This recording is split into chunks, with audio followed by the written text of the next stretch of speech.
अस्सलाम अलैकुम ठाठो बच्चो बहुस तुहद उस्ताद Mohammad Shafi Mir government primary school मुकदमाला हरीपोरस मज काम करान। आज सोन मजमून कशुर तो उन्वान गाटल शुर। रात पोर ठाठो बच्चो यह सबक। आज करो अमिक सवाल। अमुक सवाल गोडेथ यह सबक 3वीं जमात बापत तो मजमून कशुर। मिसाल वुचित करियो बाकी जुमल मुकम्मल। वुचतो गोडुक जुमल क्या असलम गाटुल तिक्याज तम रुको हादसा। दपान असलम यह दाना यह अकलमंद तिक्याज अम रुको हादसा। अगर असलमन गैस मचोन स्विच बंद करान कह तत हेके कह हादसा गसित तवे यह गाटुल।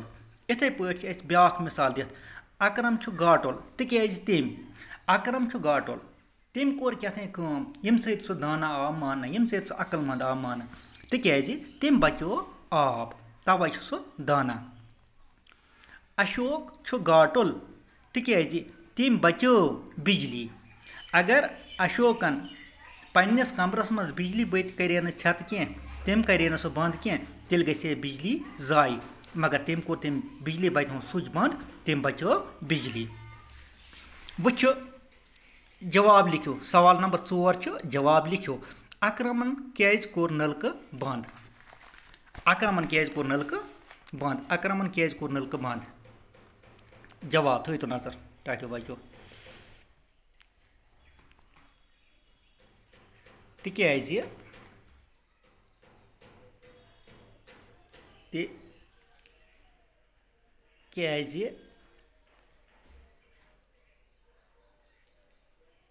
तम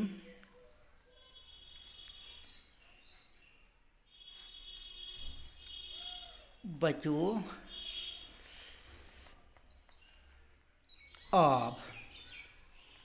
अगर सह नलक कर बंद कह तेल गई आब जाय। ब्या सवाल अशोकन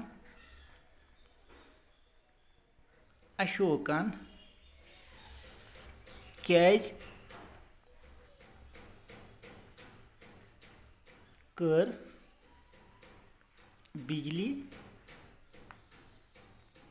बत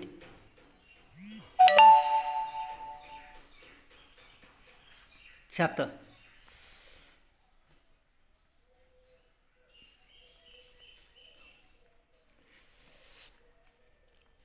जवाब तिक्याज तम बचो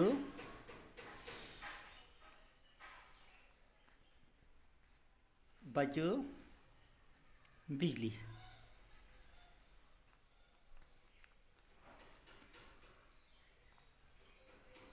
शुक्रिया।